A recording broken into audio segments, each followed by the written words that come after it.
There's something special about Shakespeare in that every generation and every era seems to have its own approach to it. I mean, there's something about it that lends itself to every kind of artistic mind finding something that really appeals to them, and every kind of audience, hopefully, finding something that speaks to them in that moment. It's about a marriage falling apart, and about murder and guilt and fate and destiny, and these are things that I think people still think about nowadays.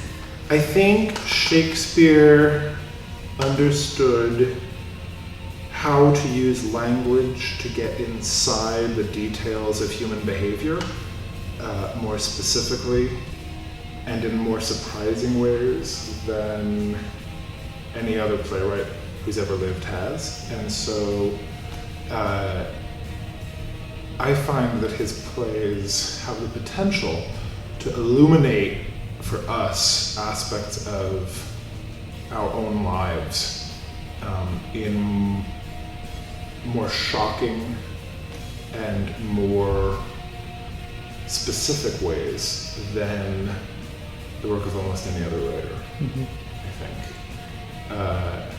I think he was writing at a moment in history where the world was changing so rapidly, both from a religious perspective, from a political perspective, from a scientific perspective.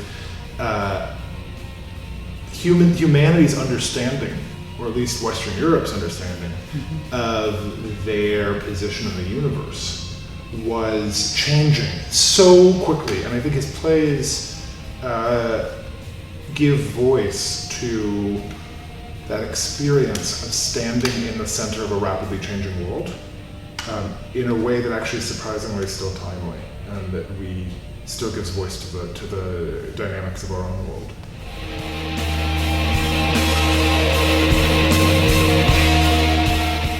Well, we certainly live in a world now where we are constantly surrounded by war. I will say that maybe it doesn't have to enter into our conscious. We have the choice as people who live in America at the moment to maybe blind ourselves to it. But that doesn't mean it's not there. And the political turmoil that Scotland finds itself in is something that maybe people from other parts of the world would find a little bit more familiar right now. The tragedy comes from someone whose desire for power is not matched by a deserving of it. And who's willing to do anything to get it. I mean, that's something that, although, we don't see murders in Washington, at least not that we know of, we see ambition, and we see it maybe divorced from the actual desire to do good or civic duty. Shakespeare, we think that the play premiered in 1606. Less than a year after something that's referred to as the Gunpowder Plot or the Gunpowder Treason. It's involved Guy Fawkes, which when we celebrate Guy Fawkes Day, this is what he was associated with.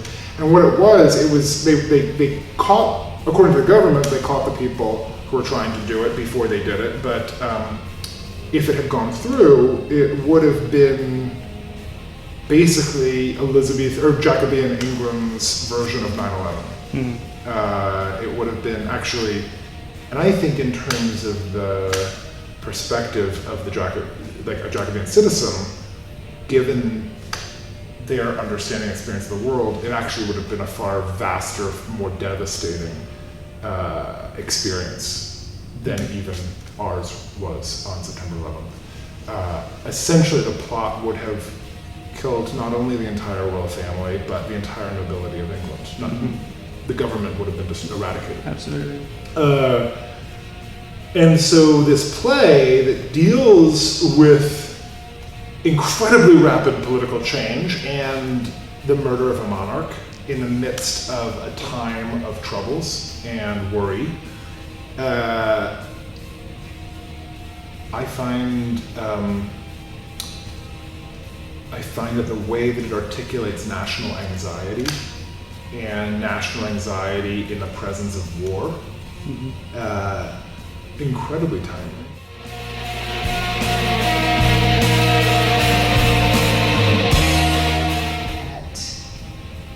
You know, it's so much about Lady Macbeth is about her ambition, and I would want to know why, at all costs, she just gives up everything. And I think it's one of those things that you have to ask anybody who